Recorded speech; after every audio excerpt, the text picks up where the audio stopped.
Chers téléspectateurs, bonjour et bienvenue sur Saga Africa. Nous sommes en direct de Niamey, la capitale du Niger, où j'aimerais vous parler de deux personnes formidables, ou plutôt trois, puisque nous allons d'abord commencer par Rabat avec Ndeye-Lobé Ndiaye. Arrivée au Maroc en 2009, c'est spécialisée en e-commerce, relooking et aussi en conseil beauté pour une clientèle de femmes actives. Aujourd'hui, cette superwoman multitask et maman d'une adorable petite fille s'apprête à lancer sa marque de cosmétiques entre le Sénégal et le Maroc. Je vous laisse faire les présentations. Relooker les gens a toujours été une passion pour Ndeye-Lobé, alors elle en a fait l'un de ses métiers. Aujourd'hui d'ailleurs, la jeune femme doit accompagner une cliente pour des essayages. Arrivée dans le showroom d'une styliste, Ndeye-Lobé expose le but de sa visite, trouver quelques pièces pour la garde-robe de Doha. La sélection est large, alternant entre coupes modernes et vêtements traditionnels. La relookeuse va devoir choisir vite et avec pertinence. À Dakar, avant de venir au Maroc, tout le temps mes tantes me demandaient des conseils concernant les habits, le relooking, les make-up. Donc c'est une chose que j'ai acquise naturellement en fait. Donc c'est un peu ça. Et puis quand je suis venue au Maroc, j'ai dit pourquoi pas ne pas faire une formation dans ce sens. C'est là que j'ai fait une formation pour être coach de vie en relooking.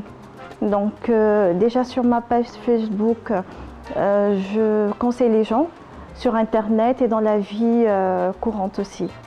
La jeune femme s'attarde sur les kimonos et les tuniques susceptibles de mettre la morphologie de sa cliente en valeur. Doha écoute et attend le verdict de Lobé. Cette dernière a opté pour 3 pièces. Le relooking doit se faire progressivement en puisant dans différents endroits, de quoi satisfaire les exigences de sa cliente. Le premier essayage, une élégante tenue vert émeraude. La coupe du vêtement est fluide et tend bien. C'est exactement ce que voulait Lobé, approuvé par la styliste. J'approuve totalement le choix de Lobé pour sa cliente, tant par rapport au choix des couleurs que des tissus, parce que la cliente elle est un peu ronde et elle a choisi des tissus fluides qui ont pu donner à sa morphologie beaucoup de grâce. À quelques jours du Ramadan, Lobé n'a pas non plus oublié la petite touche traditionnelle allant de pair avec le mois sacré. La gandoura fuchsia sélectionnée donnera certainement le ton lors des veillées ramadanesques en famille ou entre amis. Doha ne cache pas son enthousiasme. J'ai beaucoup aimé surtout les couleurs. J'ai jamais porté du vert, du fuchsia, ce genre de tissu. J'ai jamais porté, surtout la gandoura. Je vais en profiter pour la mettre ce Ramadan, Inch'Allah. Et ça, je vais sortir avec parce que c'est un peu Sarwal Arabi. C'est un peu une tenue de ville avec des baskets où je peux retrouver mes amis, aller faire des courses ensemble. Voilà, donc j'ai beaucoup aimé le choix que vous avez fait. Merci. Les achats effectués, les deux femmes peuvent enfin quitter la demeure de la styliste. Mission accomplie pour Lobé qui a su orienter Doha sans la faire sortir de sa zone de confort. Un relooking réussi est un relooking dont toutes les parties sont convaincues.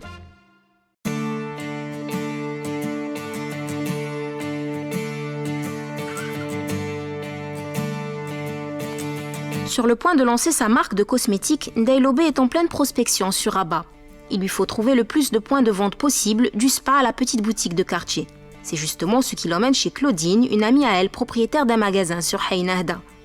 Fréquentée par les jeunes étudiantes subsahariennes mais également les épouses de diplomates, l'endroit serait idéal pour exposer sa gamme de produits. Les deux femmes sont proches, mais pour concrétiser ce partenariat, Lobé sait qu'elle doit d'abord convaincre Claudine de la qualité de sa marchandise.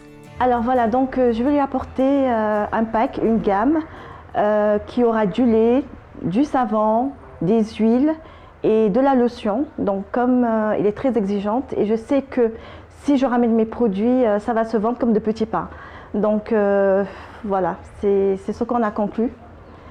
Et puis c'est une dame qui est vraiment professionnelle dans son domaine et tout. Les gens viennent toujours ici, que ce soit les étrangers, que ce soit les Marocains, que ce soit... En fait, c'est tout le monde qui vient ici. Et elle est bien connue, en plus, il y a l'accueil et il y a de très bons produits. Et moi, ce que j'aime sur ces produits, c'est que ce sont des produits qui sont faits à base de plantes naturelles. Tout est bio, en fait. Donc, je me dis qu'il n'y aura pas trop de différence entre ce qu'elle vend et ce que je propose. Avant de faire ses propositions, Lobé regarde une dernière fois les marques disponibles et ce afin d'évaluer les besoins de son amie. Cette dernière est apparemment très portée sur les actifs naturels tels que le karité, le miel, l'huile de cacao ou encore l'huile de coco. Une chance pour Lobé qui a initialement opté pour de la cosmétique bio. Les deux femmes d'affaires parlent le même langage. Lobé devra livrer un premier pack d'ici 2 semaines, histoire de voir comment les habitués du magasin vont réagir. Si cela marche, Claudine passera à la vitesse supérieure. Moi, je reçois toutes sortes de clientèle ici. On va commencer par des Marocaines, les diplomates, les expatriés, les étudiants et un peu de tout le monde. Déjà, ils passent pour acheter les cosmétiques, les nourritures, se faire coiffer chez moi. Donc, Lobé m'a proposé ces produits. J'aimerais voir la qualité parce que chez moi, je mise sur la qualité. La qualité, et pour faire plaisir à mes clientèles, il faut que le produit soit de la qualité et que l'effet quand ils utilisent le produit, qu'ils soient satisfaits du produit qu'ils ont utilisé chez moi. Donc, Lobé m'a proposé ces produits et j'aimerais que les produits soient vraiment de la bonne qualité pour satisfaire ma clientèle. Parce que moi, je suis une personne, je suis vraiment un peu dure en matière de business avec les gens. Il faudra m'apporter des produits qui en vaut vraiment la qualité, qui en vaut le coup pour satisfaire ma clientèle. Donc là, franchement, je pense bien que les produits que Lobé va m'apporter dans ma boutique, ça sera à la hauteur de la manière dont il m'a parlé de ces produits. Donc j'attends vraiment les produits de Lobé avec grand plaisir. La journée de Lobé se termine dans un salon afro où elles se rend régulièrement pour se faire belle. Ici, c'est un peu la deuxième maison de la jeune femme. Elle y vient pour ses soins, mais aussi pour papoter avec la maîtresse des lieux, une Ivoirienne prénommée Chantal. Installée, Lobé se laisse coiffer par l'une des filles. J'aime bien venir pendant les week-ends après avoir fait mes courses chez Chantou. C'est un endroit où je suis à l'aise, c'est comme une sœur à moi. En plus, elles sont professionnelles. Franchement, j'adore. Surtout quand elles me font du make-up. J'aime bien leur make-up, c'est soft, c'est simple. Donc c'est un endroit agréable en fait. Le maquillage, lui, est réalisé par Chantal elle-même. Dans ce salon aussi, la perspective d'un partenariat pourrait être envisageable. La gamme de Ndeye Lobé comprend également des produits capillaires qui pourraient être exposés ici. Mais chaque chose en son temps. Pour l'instant, la jeune femme a décidé de s'occuper d'elle. Le reste viendra au moment voulu. Ce n'est pas un hasard si Lobé a décidé de s'investir dans la cosmétique. C'est un domaine qui l'a toujours fasciné. Pour mes produits cosmétiques, ça sera l'un des premiers salons où j'exposerai ma marque qui sera sortie bientôt. C'est à Salé que Lobé a élu domicile avec sa fille de 7 ans, Mariam. Les vendredis, la maman qui a la possibilité de travailler de chez elle peut passer plus de temps avec sa petite. Elle en profite aussi pour mettre ses pages à jour sur les réseaux sociaux et dispenser quelques conseils beauté et lifestyle. J'ai une page et un groupe. Alors sur la page, il y a à peu près 2000 personnes qui me suivent. Et puis sur le groupe, j'ai à peu près 8000 et quelques membres, voire 10 000, entre 8000 et 10 000 en tout cas. Dans le groupe, j'organise des rubriques. Je fais des rubriques en santé, beauté au naturel, des rubriques cuisine, my recettes tous les dimanches. Et en plus, je fais du coaching émotionnel. C'est-à-dire, il y a des personnes qui ont besoin de parler de leurs problèmes, de se confier. Ils m'envoient en inbox et je le poste en anneau. Et ensemble, avec les membres du groupe, on va essayer de trouver une solution. Ou bien si c'est des problèmes sensibles, je préfère prendre contact avec la personne directement, soit sur WhatsApp ou bien la personne m'appelle. Donc voilà. Et il y a pas mal d'informations aussi sur le groupe. Toutes les informations concernant entre Maroc, le Sénégal, toutes les informations y sont. Donc nous postons tout simplement. Voilà, donc c'est un lieu de détente, after work. C'est vraiment animé. Suivi par des milliers de followers, Ndeye Lobé a déjà commencé le teasing concernant sa marque. La toile est un outil précieux lorsque, comme elle, on travaille dans le e-commerce. Je suis dans le e-commerce. J'y travaille en part-time, entre 9h et 15h. Et en parallèle, je fais un autre boulot. Je suis coach de vie. Donc c'est un coaching très large. Je fais du coaching émotionnel et du coaching relooking, c'est-à-dire tout ce qui est make-up, habillement, etc. Et puis, je vais bientôt lancer ma marque de cosmétiques. Déjà, ma marque s'appelle Lobishkaz Feeling. Et la marque de cosmétiques, ça sera du Lobishkaz Cosmétique. Il est bientôt l'heure de déjeuner, la chef de famille donne les instructions concernant le repas. Nous sommes vendredi, jour de couscous. Batoul sert le plat collectif avant de se joindre à la petite famille. Plus qu'une employée, elle est un membre à part entière de la maison. Lobé sait qu'elle peut compter sur elle pour tout gérer en son absence et s'occuper de Mariam. S'il en avait dit à Lobé un jour qu'elle quitterait le Sénégal pour tout recommencer de zéro au Maroc, cela lui aurait paru invraisemblable. Pourtant, en arrivant ici, le coup de cœur fut immédiat. Je suis venue au Maroc en 2009 pour les vacances. Par la suite, j'ai été séduite par ce pays. Je me suis dit pourquoi ne pas rester. Et j'ai eu l'opportunité et la chance de décrocher le même boulot que je faisais à Dakar. Donc depuis lors, j'y suis à l'aise et j'y m'y plais bien aussi. Voilà. Parmi l'un des principaux facteurs qui l'ont décidé à s'établir au Maroc, une similarité frappante entre les deux cultures. La culture du Maroc et du Sénégal, c'est pareil. Il n'y a pas trop de différence. On a à peu près les mêmes cultures en fait. Donc du coup, je ne me sens pas dépaysée. Je me sens chez moi. Cet après-midi, Ndeye Lobé a rendez-vous avec le graphiste chargé de l'identité visuelle de sa marque. C'est la dernière ligne droite avant la commercialisation des produits. Thème de couleur, logo, étiquette, papier en tête, Ahmed Mjahdi a plusieurs propositions sous la main. Lobé doit choisir ce qui correspond le mieux à l'image marketing qu'elle souhaite véhiculer. De quoi je me suis inspiré, c'est de l'énergie qu'il y a en Afrique, c'est l'énergie qui doit être dégagée lorsque les femmes vont porter le maquillage. Je pense que c'est le but de chaque femme, c'est être une reine. Ouais, mais j'ai essayé de faire ça, de transmettre ça par le biais des formes, de l'énergie que l'identité visuelle va dégager. L'autre volet, ça va être tout ce qui est renforcement de l'identité visuelle. C'est que la marque doit être connue par tout le monde. Déjà, juste en voyant le picto, la marque doit être reconnaissable.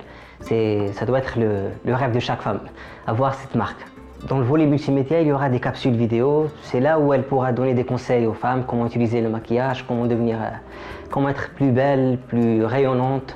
Bon, il y aura des conseils, elle parlera de sa marque, de quoi elle est faite, des produits, des matières. Chaque client est spécial. Et chaque marque doit être spéciale. Chaque marque a son âme, son énergie. C'est décidé, la marque s'inscrira dans des palettes vives, à l'image d'une femme dynamique, coquette et sensuelle. Lobé a validé l'ensemble des visuels. Prochaine étape, la communication.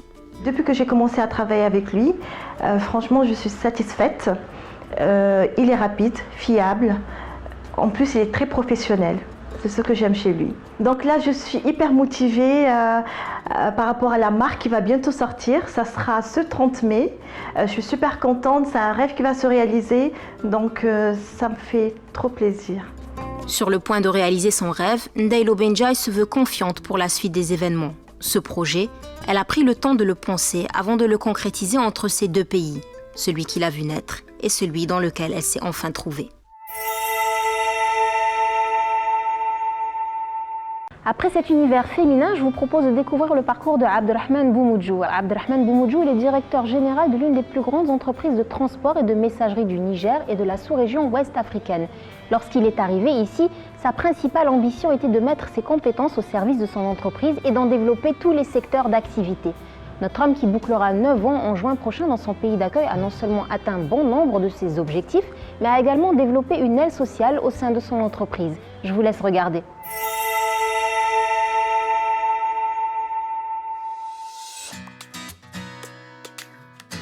À la tête de Rimbo Transport depuis près de 9 ans, Abderrahmane Boumoudjou en a réalisé des choses. Visionnaire et travailleur acharné, il a fait de cette entreprise une référence sur le marché, tant par la pertinence de sa stratégie commerciale que par sa rigueur en termes de gestion. Présente sur toute la sous-région ouest africaine, Rimbo Transport s'articule autour de 3 axes, les personnes, les marchandises et la messagerie.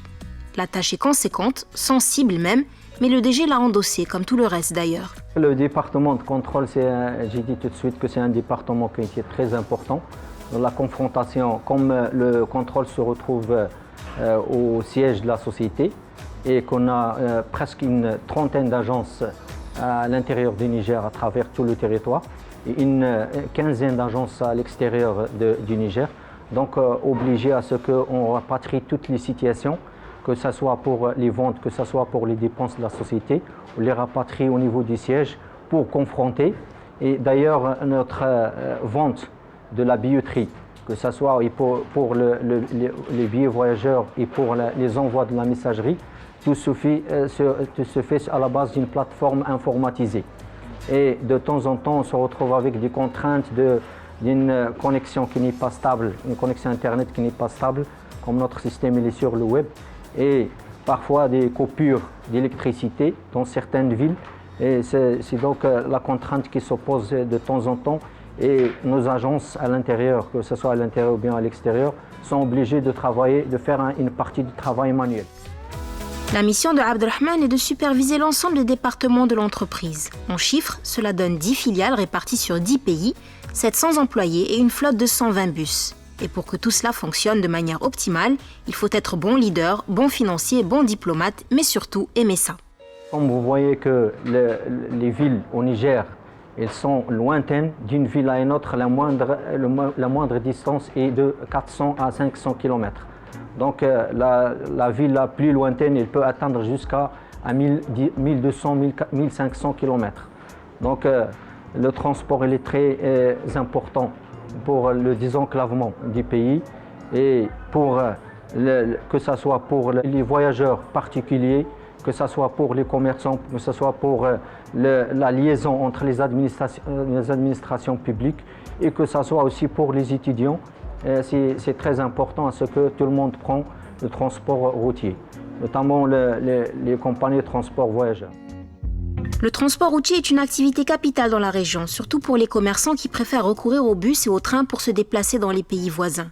Et si aujourd'hui le groupe que dirige Abdelrahman est pratiquement en tête du classement par rapport à la concurrence, c'est parce que les services proposés ont su satisfaire une demande croissante. Sans transport, il n'y aura pas de liaison entre les villes et que les citoyens ne peuvent pas atteindre le centre, la capitale.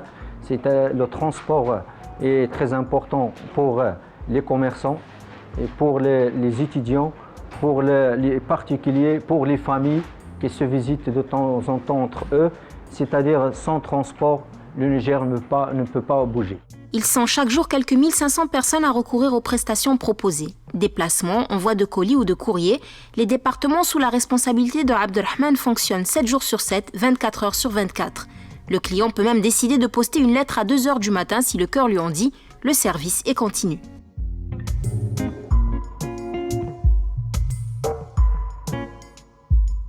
En parallèle des bureaux se trouve le garage où sont effectuées les révisions des véhicules avant le départ, fixé à 4 heures du matin. Les contrôles portent sur les pneus mis à rude épreuve par de fortes températures ainsi que la motorisation. Les bus seront de retour vers minuit pour le deuxième examen de routine. En contact permanent avec les responsables d'exploitation et technique, Abdelrahman clôture sa visite par les 2 nouvelles acquisitions de l'entreprise. 2 bus de marque allemande parés pour les longues distances. Notre programme de voyage, c'est à partir de 16 heures. Déjà, le service qui est chargé de programme de voyage de bus, il a déjà préparé son planning de voyage, à savoir le nombre de bus à préparer pour chaque destination en fonction du nombre de billets qui ont été vendus au niveau de nos services de guichetier et de la billetterie.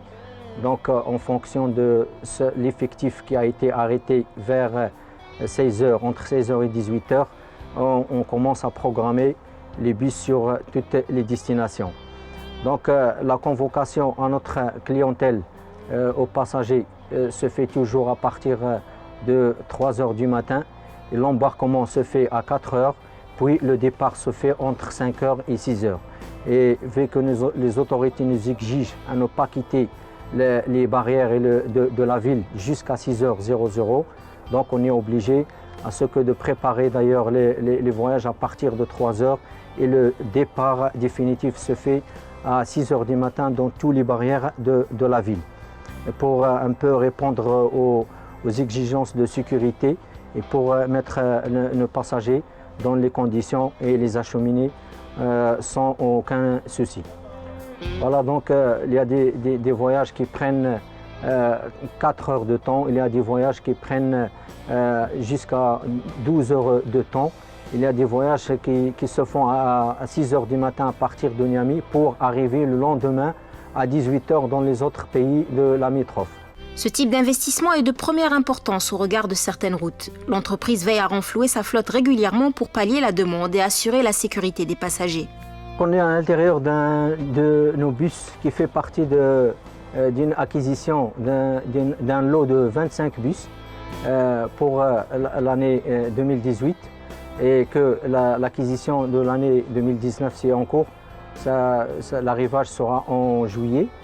Donc on a choisi cette catégorie de bus qui peut résister aux routes qui sont calvaires et qui peut aussi résister au climat qui est tropicalisé et aussi à la façon de chargement de bagages, c'est-à-dire les soutes sont très importantes vu que nos passagers, leur déplacement nécessite à ce qu'ils bougent avec des lots de bagages et des lots de leurs colis pour se déplacer d'un pays à l'autre.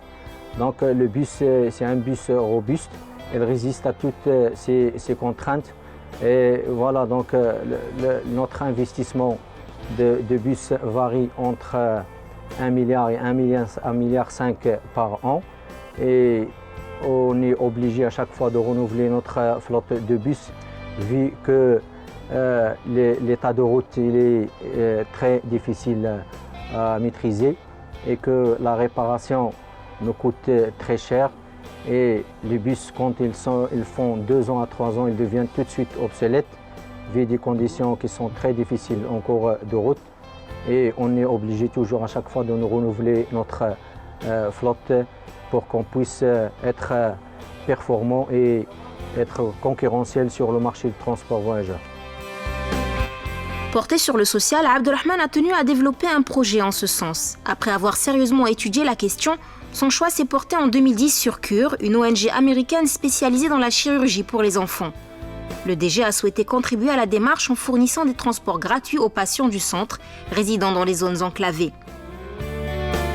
L'initiative était personnelle au début.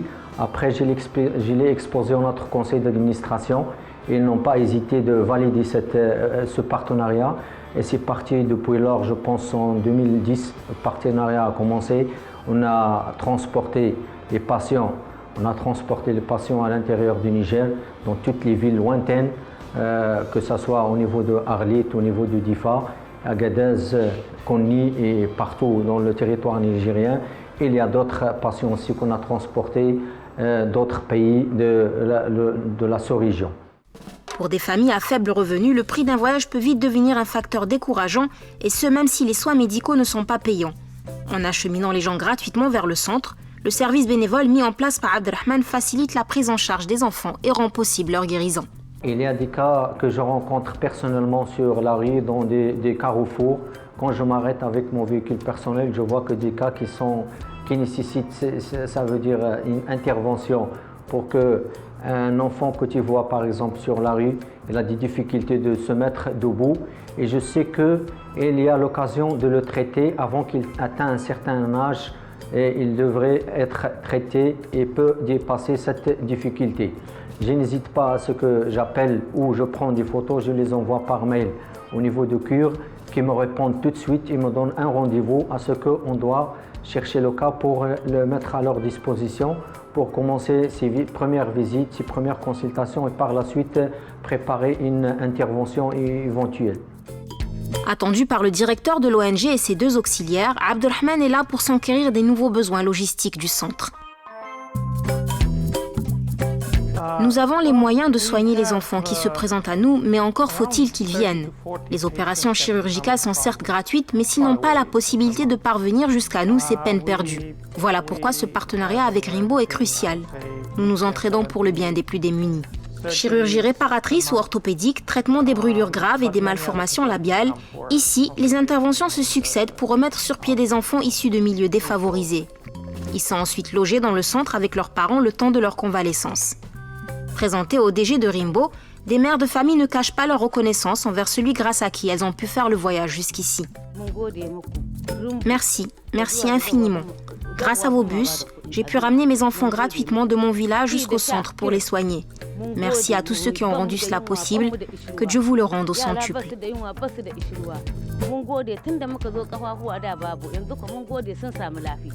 Toutes ces facilités permettent chaque année à plus de 700 enfants de bénéficier de compétences médicales de haut niveau, puis de rentrer chez eux à titre gracieux.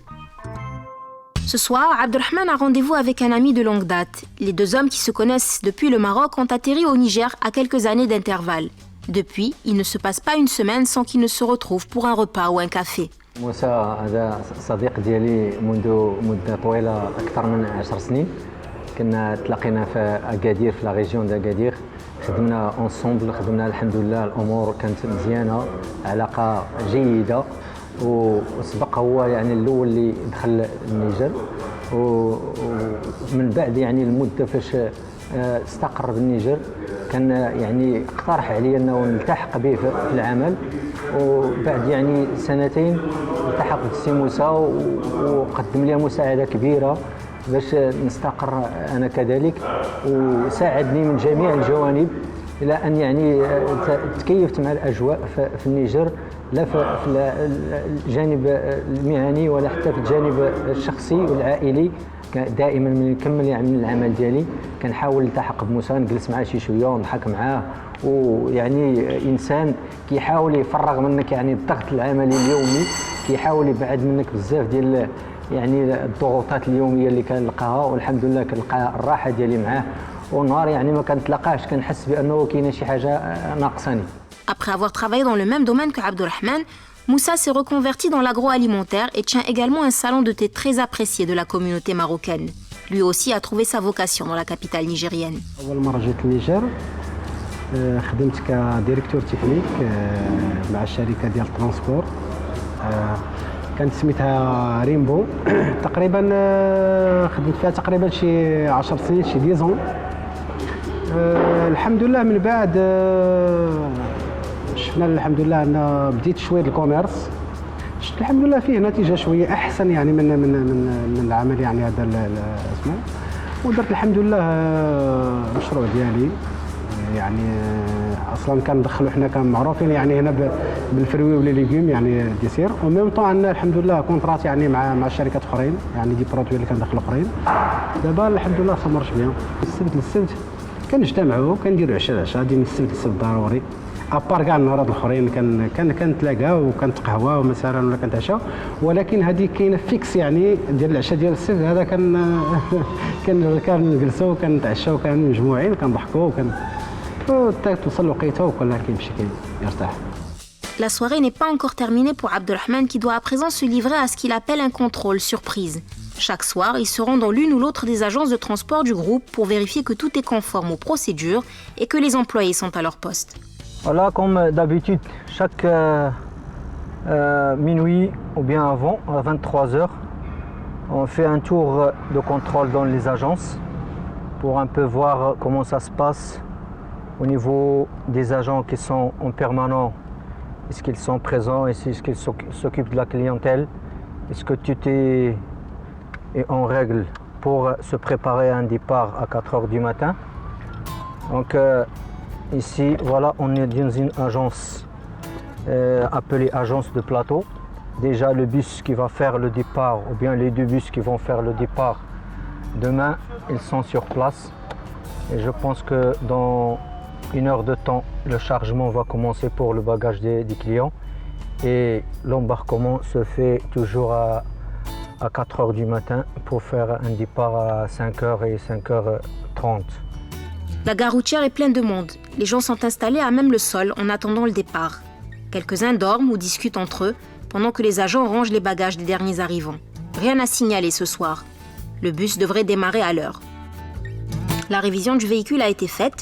Aucune anomalie n'a été constatée. Abdelrahman est soulagé. Je vous remercie d'ailleurs. Il n'y a pas d'oubli, il n'y a pas d'anomalie dans le travail et que ça se passe bien au niveau de chargement. J'espère aussi au départ que les choses se passent normales. Alors comme on a visité tout de suite l'agence, je pense que les choses avancent normal en attendant le départ à 4h du matin. Et je pense qu'à 90% les choses avancent sans aucun souci. Le DG garde l'œil ouvert. Il y va de la réputation de l'entreprise et de la sécurité de milliers de gens. Aucun compromis là-dessus.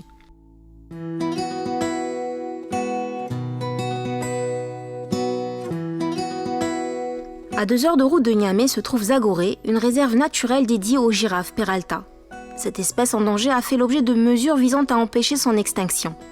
Pour les observer dans leur habitat naturel, il faut rouler des kilomètres de pistes quasi désertiques, mais le spectacle vaut le déplacement, paraît-il. Ici, les girafes n'ont aucun prédateur à craindre. La réserve est isolée des espèces carnivores et les villageois ont été intégrés dans un vaste programme de protection de la faune. Nous sommes sur leur territoire. Pour ne pas déranger les bêtes, il est recommandé de faire le moins de bruit possible. Au bout de 15 minutes de marche, les premières têtes apparaissent enfin. Élégantes et gracieuses. Elles ont pris l'habitude des visiteurs mais préfèrent garder une distance polie. On ne sait jamais. Donc aujourd'hui, on se retrouve dans la zone de Kouré, à 65 km de la ville de Niamey, la capitale. Plus précisément dans le village de Zagoro. Et voilà, on se retrouve sur une zone où vivent un grand troupeau de girafes. D'après les derniers recensements, la zone est... C'est-à-dire les girafes, ils vivent jusqu'à 600 têtes au niveau de cette zone. Voilà, donc c'est une zone qui est très connue, la zone de Kouré. Et tout le monde, je ne sais pas, en général, tout celui qui visite Niamey, le Niger, il doit rendre visite au moins à voir la zone pour qu'il découvre cette espèce d'animaux qui vivent dans cette région.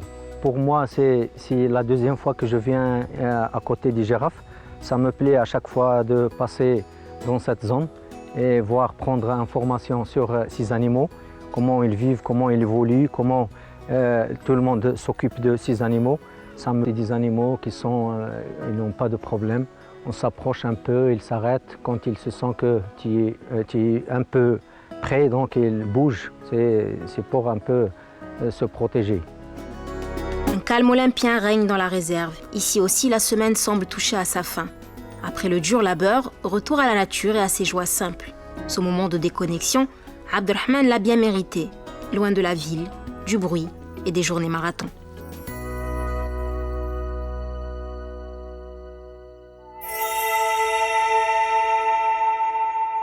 Qui dit Niger dit mode africaine et qui dit mode africaine inclut forcément l'un de ses plus grands précurseurs, Alfadi.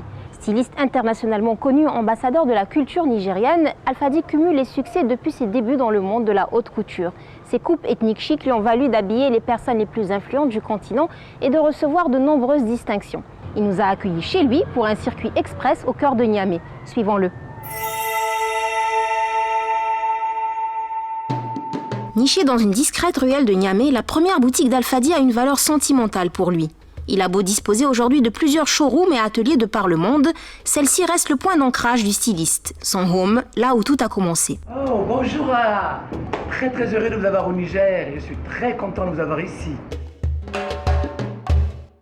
35 ans de métier, une carrière à l'international et des collections portées par Naomi Campbell, Claudia Schiffer, Noémie Lenoir, pour ne citer qu'elle.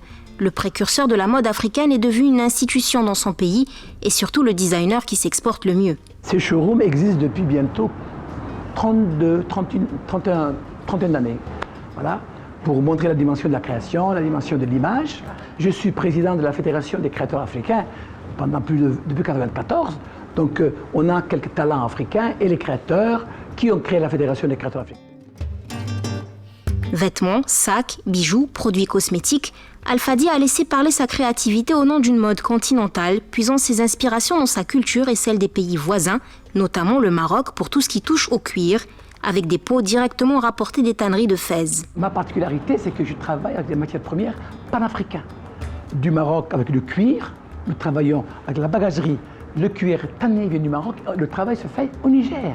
Nous donnons le travail aux Nigériens dans des matières premières marocaines, ou d'autres pays, en tout cas le cuir aussi nigérien, mais la tannerie, elle est marocaine à 100% et de bonne qualité. Donc nous travaillons aussi avec le bogolan, qui est un bogolan incroyable. Ce bogolan est teint complètement et fait au Mali. Travaillé dans du coton 100%, toute la matière que vous voyez est faite au Mali, travaillée, teint, pour sortir des manteaux sublimes que vous avez vus. Vous savez, la haute couture et cela, c'est des matières qui sont travaillées entièrement à la main, faites à la main, qui sont faites pour faire ce que vous voyez là. Hormis les nouvelles créations, l'endroit comprend également ses plus vieux modèles, ainsi que des tenues confectionnées pour des stars lors d'occasions particulières. Depuis 30 ans, je n'ai jamais arrêté d'habiller des premières dames ou des stars internationales. Dom Madonna, cette année à Marrakech, qui a commandé sa robe, que je lui ai fait sa robe pour ses 60 ans. Elle m'a demandé d'amener une dizaine de robes chez elle à Marrakech. On lui a amené les robes, elle a choisi celle-là et elle a fêté ses 60 ans dans cette robe-là. Donc c'est très très important. Et des premières dames d'Afrique, toutes on les habille chaque jour, parce que c'est notre travail aussi, on est très secret, on est quand même de la haute couture dans les matières premières africaines, dans les broderies africaines. Ça, pour nous c'est très important, de pouvoir quand même garder l'image et d'amener l'Afrique à sa dimension, de dire que l'Afrique aussi peut, et l'Afrique aussi habille les grandes stars. Ça c'est montrer que Madonna aussi s'intéresse à l'Afrique, s'intéresse au Maroc, et pour nous c'est une grande chose, c'est quelque chose de fantastique. De la mode, Alfadi a toujours su qu'il allait en faire. Amoureux des matières et des couleurs, il ne lui a pas fallu beaucoup de temps pour se démarquer par des vêtements aux coupes atypiques, mélangeant textile, métal, écorce d'arbres et fibres végétales. La maison Alfadi comprend aujourd'hui une pléthore d'ateliers comme celui-ci, répartis dans différentes capitales africaines. À ces tailleurs, il faut aussi ajouter les artisans, bijoutiers et autres tisseurs. Animé d'une vision, le couturier n'a rien laissé au hasard. Connu pour son exigence et sa minutie, Alfadi a su se renouveler au fil des ans pour habiller une femme audacieuse, dans le vent et par-dessus tout, fière de son africanité. Nous travaillons toutes les matières africaines, comme je vous ai dit tout à l'heure en bas. On s'inspire du continent africain. L'Ouganda est un pays où cette écorce est dédiée pour les morts. Et moi, j'ai utilisé pour la haute couture. Je fais les corsets dedans, je fais des jupes magnifiques dedans, des corsets sublimes, magnifiques dans un délire total qui montre réellement la diversité culturelle de l'Afrique, des matières premières du continent africain. Aujourd'hui, qu'on garde, cette collection a été faite depuis 7 ans. Elle est superbe. On est en train de travailler sur de l'imagination aussi. Même les chemisiers qu'on fait dans cet esprit-là, mais brodés complètement avec notre valeur, avec nos matières, parce que c'est des collections sublimes, des collections quand même qui montrent les matières premières nobles du continent africain, la soie, même la culture de la soie n'est pas africaine. Nous avons de l'écorce d'arbre, nous avons du raffia, nous avons du travail à la main, du tissage à la main. Demain, Inch'Allah, nous aurons peut-être la culture de la soie. C'est une grande dignité que l'Afrique doit avoir aujourd'hui. Le coton est complètement africain. Le travail du coton, c'est ce que tu vois ici. Quand il est au Niger, c'est ici que notre homme passe le plus clair de son temps, entre ses murs, entouré de ses tailleurs. Faites ce que vous aimez et vous ne travaillerez plus un seul jour de votre vie, dit le proverbe. J'ai la chance, c'est vrai, d'avoir mon pays derrière moi, parce que j'ai un pays qui n'est pas peut-être très riche, mais un pays culturellement qui est extraordinaire, où les gouvernants m'accompagnent, l'esprit est là, où nous voulons faire beaucoup plus. C'est vrai que quand nous voulons avoir des boutiques de luxe, ou le prêt-à-porter de luxe, ou Alfadi haute couture, où un vêtement coûte 2 000, 3 000, 4 000, 10 000 euros, Alfadi le fait. On fait des bustiers en argent massif, on fait un travail de qualité qui amène quand même ce travail que nous faisons ici, est respecté et aimé.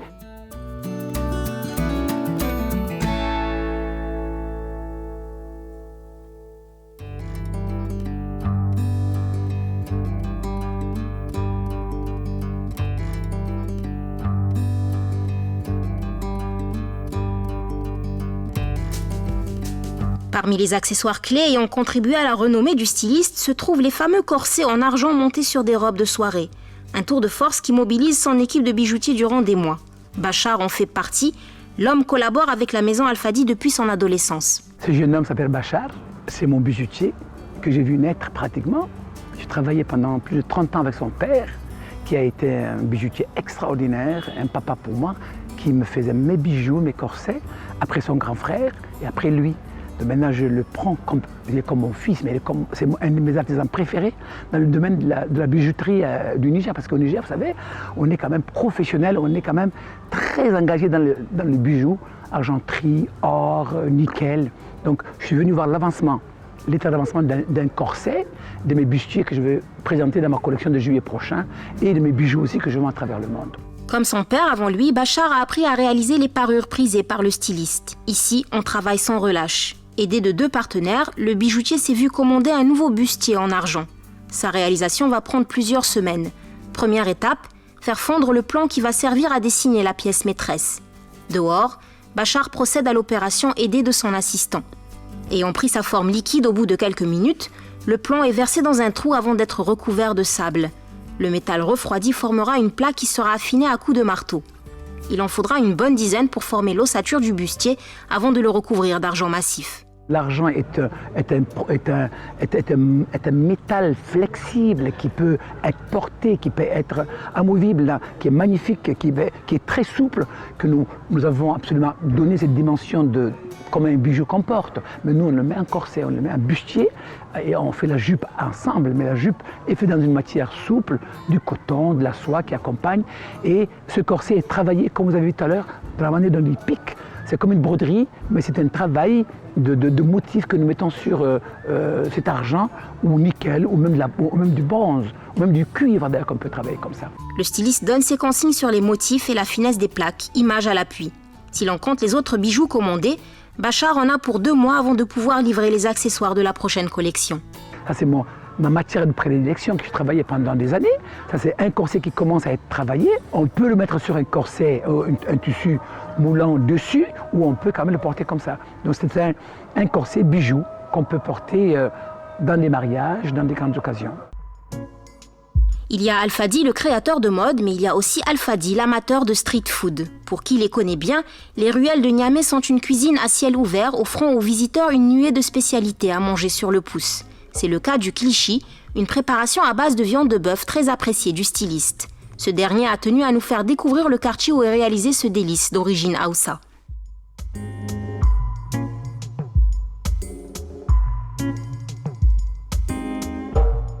Pour préparer le klichi, il faut se lever avec le soleil, élément clé du processus culinaire. Les bouchers commencent par découper des carrés de bœuf en tranches très fines, presque assimilables à des tissus. Le klichi, c'est un produit du terroir. C'est de la viande. Vous avez vu comment ils font? Ils dépècent, ils enlèvent les graisses. Après, ils dépècent un petit lamiel très fin, voilà, qu'on appelle la viande très légère et qui est sain.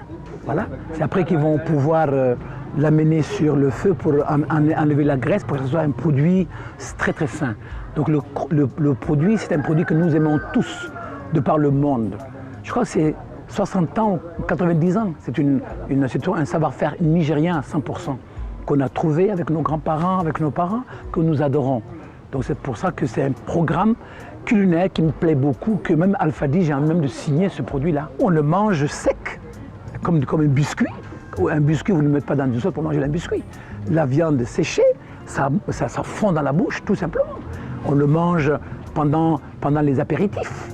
Voilà. On le mange quand on a de grandes festivités. On le mange quand on voyage, quand on a faim, creux. Et c'est de la viande, et c'est sain, et c'est extraordinaire. C'est une bonne image pour le Niger. On ne met pas dans la sauce encore, non. Sinon, ça n'a pas de sens de pouvoir faire tout ce travail, vous le mettre dans la sauce encore. Donc c'est un produit qui est préparé, un produit du terroir, qui est un produit déjà consommable et prêt à être consommé. Je m'apprête à lancer un produit basé sur l'agriculture et l'élevage. Aujourd'hui, un créateur de mode, tous les créateurs du monde entier font des choses incroyables par rapport déjà au coton, aux vêtements. Le coton, c'est quoi? C'est l'agriculture. Voilà. Le cuir zépo, c'est quoi? C'est l'élevage.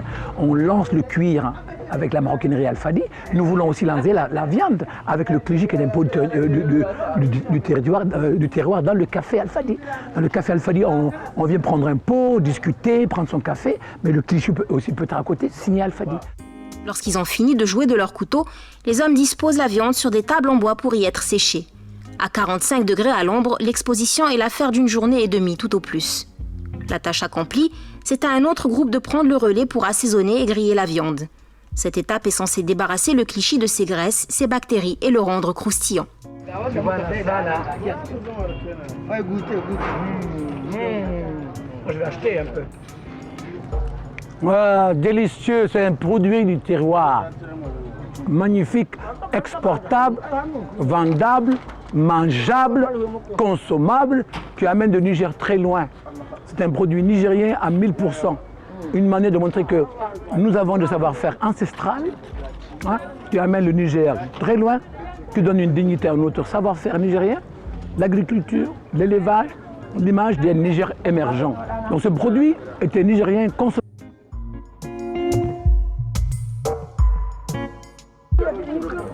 Le feu est incroyable. Avec le feu, on le desséché pour le débarrasser de sa graisse, pour rester un produit sec, Hein? Vraiment un produit qui de la santé réellement, ou qu'on peut manger quand on voyage. Par exemple, on n'a pas le temps de manger dans son avion ou même dans les voitures, on le mange. Aujourd'hui, c'est un produit d'apéritif. Quand on sert des arachides, des olives, on sert du cliché, on sert aussi le tchoukou, que le fromage séché aussi chez nous qu'on fait. Mais ça, c'est la viande que j'adore, que c'est une manière d'amener. On est quand même un pays de viande, un pays sahélien, où l'élevage compte beaucoup pour nous. Et ces hommes, le travail qu'ils font toute leur vie, il y a une manière de les rendre hommage, parce que le travail qu'ils font, c'est un travail incroyable. Et on est fiers d'eux, on doit leur faire gagner de l'argent et qu'ils restent chez eux pour créer de l'emploi et faire des choses qui sont nombreuses, vous avez vu. Et pour nous, c'est fantastique. Prête, la production de la journée est redistribuée dans des kiosques pour être vendue aux passants. Le styliste qui s'apprête à créer un label de produits issus du terroir nigérien voudrait promouvoir cette recette afin qu'elle trouve sa place dans les épiceries fines d'ici et d'ailleurs. Affaire à suivre. Ceux qui disent que la séduction est une affaire strictement féminine n'ont jamais mis les pieds au Niger. Il existe ici une coutume ancestrale exigeant des hommes qu'ils se fassent beaux afin d'être choisis pour époux dans le cadre d'une cérémonie particulière. Pratiqué par l'ethnie Peul, ce rituel permet d'affirmer la position centrale des femmes dans leur société. Ambassadeur de la culture nigérienne, le styliste participe à la pérennité de telles traditions. C'est une tradition, c'est une ethnie exceptionnelle qui est en voie d'extinction. C'est une des ethnies les plus beaux du continent africain, qu'on appelle le Peul Bororo, en voie d'extinction, que moi je promouvois, que j'amène partout dans le monde pour mes spectacles culturels, parce que je veux montrer leur dimension et je les appuie pour qu'ils puissent continuer à vivre. Une belle ethnie qui aime la créativité, qui aime l'art et qui sont beaux et belles. La princesse va choisir toujours son prince charmant en montrant, en le faisant dans des danses traditionnelles qu'il faut, en montrant leurs yeux, en montrant leurs bras, en montrant leurs dents, pour voir qu'ils sont en parfait état, pour que la princesse puisse choisir son prince charmant. C'est un petit peu la manière dont les Peul Bororo, la Peul Bororo choisit son mari. Voilà. C'est une très belle histoire contée et que nous, on a repris aussi dans toutes mes collections. Toutes mes collections, c'est broderie qu'elles portent, parce que c'est le maquillage qu'ils portent. Pendant plus de 10 ans, je me suis consacré à étudier leur broderie, à travailler leur maquillage, que je mets dans mon travail. Aujourd'hui, c'est très important pour moi de participer, de travailler mes hautes coutures, mon travail en m'inspirant des Peul broderies, leur broderie et leur maquillage. Lorsqu'ils arrivent sur le lieu de la parade amoureuse, ces messieurs dont le nombre varie de 8 à plus débutent par de longs préparatifs incluant maquillage, coiffure, colliers et accessoires. Le rituel commence par un long salut auquel Alfadi s'adonne en signe de respect avant de prendre congé. C'est le moment pour chacun de faire étalage de ses atouts physiques devant les demoiselles. Il faut montrer la force de sa voix, la grâce de son cou, la blancheur de ses dents et jouer de ses yeux. Lorsqu'elle est prête à choisir, la première des jeunes femmes s'avance vers celui à qui elle a décidé de donner sa main, puis le désigne. L'heureux élu ne cache pas sa joie. Les autres, eux, doivent se préparer au deuxième tour et faire contre mauvaise fortune bon cœur. C'est la règle. Cette tradition millénaire fait partie de notre identité. En ce qui me concerne, je suis un peu déçue aujourd'hui. Malgré tous les soins apportés à ma tenue, d'autres ont été choisis à ma place. Mais je ne désespère pas, la prochaine fois sera la bonne. Et je serai un homme comblé, car je suis intimement convaincue que lorsque c'est la femme qui choisit son conjoint, l'amour dure beaucoup plus longtemps au sein du couple. La femme est la leader de la famille. La femme conduit. Et la femme est respectée, mais la femme aussi respecte son mari. Ce n'est pas le fait que les hommes, tout le monde, 50 ans, viennent danser devant son mari, devant la femme pour choisir le plus beau, que la femme doit être supérieure au mari. Non, la femme est considérée, c'est un régime où la femme est la patronne et la responsable de la famille et qui conduit la famille réellement, tout en respectant le mari. Donc c'est une belle histoire pour la femme, c'est un respect pour la femme, c'est une honorabilité pour la femme et que nous respectons aussi, parce qu'il s'agit ici de la beauté aussi, au féminin, que les hommes portent haut et fort en montrant que la femme aussi doit choisir le plus beau des hommes. Et ce n'est pas uniquement que l'homme qui va choisir parmi 1000 femmes sa femme. aujourd'hui, c'est parmi 50, parmi 40 et 30 princes charmants, les bororo, que la femme choisit quand même son mari. C'est très important. Et c'est très... bon, pour moi, ça n'a pas de prix, ça n'a pas de valeur, ça a beaucoup de valeur. Et c'est surtout une manière de respecter et de donner une dimension quand même à la femme qui choisit son mari en lui montrant sa place dans le monde. Et sa place, elle est extraordinaire. Parce que la femme, quand même, c'est la femme, la marque de l'humanité. La femme, c'est tout notre esprit. La femme, c'est nos femmes, nos sœurs, et qui portent le fardeau après avoir des enfants pour éduquer ces enfants-là. Donc l'homme qui va choisir doit être un compagnon qui va lui donner beaucoup d'espoir et beaucoup de joie de vivre. Fier des traditions de son pays, le styliste a toujours tenu à les faire connaître, que ce soit via ses vêtements haute couture ou les manifestations culturelles dont il était à l'origine. Al-Fadi ne s'est pas contenté de porter le Niger en lui, il l'a apporté aux autres avec un engouement sincère et une inspiration toujours plus vivace. Et voilà, c'est fini pour aujourd'hui. J'espère que ça vous a plu. Quant à moi, je vous retrouve le mois prochain pour une nouvelle destination, Inch'Allah. Et j'en profite également pour vous souhaiter un bon et beau Ramadan en compagnie des gens que vous aimez. Prenez soin de vous. Les bisous.